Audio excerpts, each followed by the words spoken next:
Becoming Johnny Vegas. Written and read by Michael Pennington. No, it's not. It's Johnny Vegas. No, it's Michael Pennington. Don't start. It's Johnny. It's Michael Pennington. With Dr. Death, voiced by Kevin Eldon. Introduction.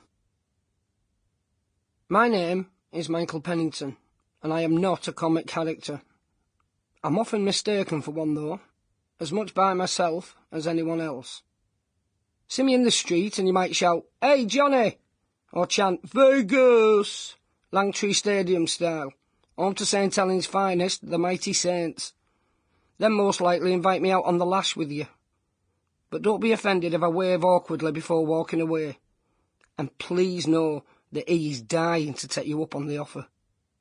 That title, Johnny Vegas, belongs to my best friend and my worst enemy, my nemesis and my deliverer, the one person who stuck up for me when everyone else had quietly written me off, but then tried to out-and-out assassinate me, a walking encyclopedia of human frailty who started out as a fearlessly confessional stand-up comedy persona, and who now thinks I sold him out in favour of flogging tea bags alongside a far more media-friendly knitted sidekick, when I'm not busy on panel shows, cozying up to the very same comedy establishment he'd set out to obliterate.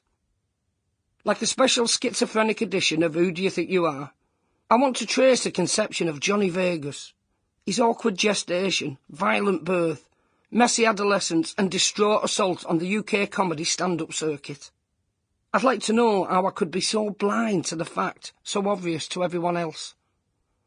I didn't make him up as my ego would have us all believe. He always was me. The part of me I mistakenly thought I could put back in the bottle once he'd served his purpose. How did I miss the real joke that everyone was in on, except us? I need to make sense of this as much for myself as for you, the listener. But I don't want you feeling like you're intruding on some personal journey. As with any self-respecting clown, there will be laughs along the way. But this is an attempt at telling my story, warts and all, and with the aim of delivering something a little more substantial than a Christmas stocking filler. Dare to scratch beneath the surface with me, and together we'll find the good stuff, the home truths, the black gold stuck at the bottom of that circus bucket of confetti. And I genuinely hope the blood, sweat, tears and other less socially acceptable bodily fluids will be worth whatever they end up charging you for this in Tesco's. But what I'm praying for deep down is answers. This book is about the real me, Michael Pennington, looking back and trying to find the source of what you think you know, and hopefully love, about Johnny. I'll no doubt moan about the loss of innocence and blah-de-blah-de-blah, but I want to know how a genuine alter ego is born, and then manages to take over completely. No doubt Johnny will want to turn his back on this book. Publishers are pimps. He might be willing to prostitute his past for a cramped wee slot on the bookshelf of showbiz banality, but just like Julia Roberts, you won't catch me kissing on the corporate lips of hey, hey, look at me celebrity literature.